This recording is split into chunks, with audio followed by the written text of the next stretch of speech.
All right, day 4. Today is a new day. It's better. If I could feel relief, relief is on its way. And if you know what I mean, you know what I mean. So I started spiraling again last night about like thinking about packing. We're leaving in like 3 days, which is crazy to think about. So I started just like, okay, I gotta pack the whole family. This is okay. I can do hard things. I can do this. We can do this. And so we got all the bags out. We're packing, and the kids need tennis shoes for Alaska. We're visiting my brother and my new nephew. And so we need to get some tennis shoes. So there's some garage sales going on. So we're gonna go garage sailing to get some tennis shoes. Right, Bailey? Are you excited? She's got her baby doll. It's a good day of packing.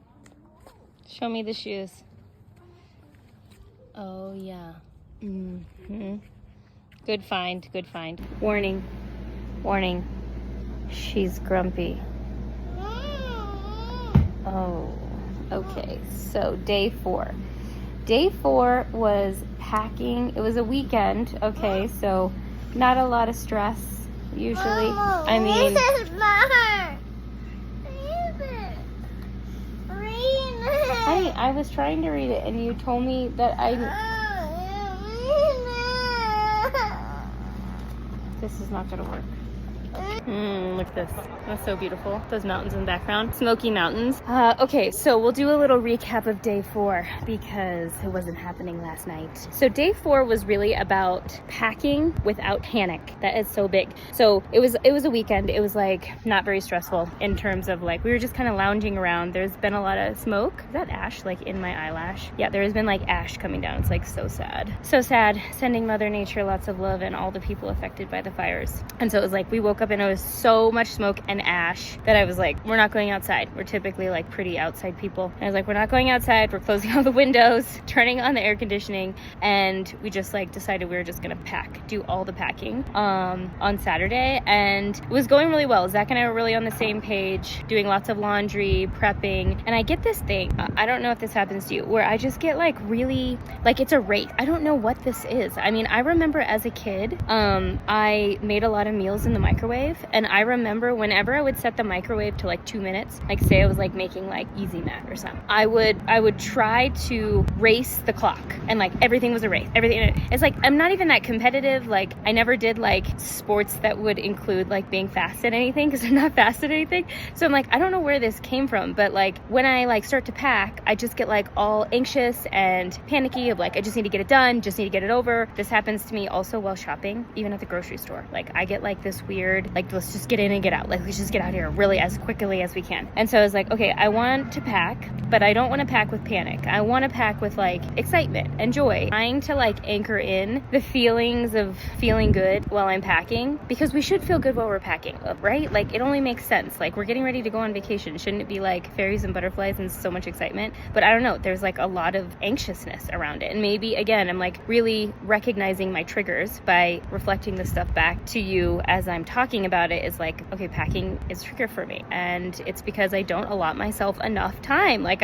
I rush myself too much, and that's when I start to like overdo it. That's when I start to like my nervous system gets like really inflamed, and I start to just get really anxious and overwhelmed. And so give myself more time to pack. That's the name of the game. So yeah, it was like pretty chill. Some of Wyatt's friends came over yesterday, which made it easier with the kids, because if there's like a third person in the mix or a fourth person, you know, like it makes things a little bit easier. But my house has became like the house where all the kids come. And though I love that, and I think it's great because we're not big screen family, like they can be on screens for a small amount of time, but most of the time I'm like, you guys need to like move your bodies. Like you need to, especially when they would come home after school and it would be in the winter. And it was like, it was like a wind-up doll or something. Like he would come home from school and he'd be like, and we don't even really like eat school lunch. Like we pack his lunch and try to keep things pretty healthy and low sugar because he's really sensitive to sugar. And they would like play hide and go seek in my house, and I have had to do a lot of work around having a lot of children at my house because my house gets absolutely destroyed. Even though like I try to be like, okay, if you guys are moving on to another activity, you need to clean up your old activity, but like shit just gets messy, you know. Like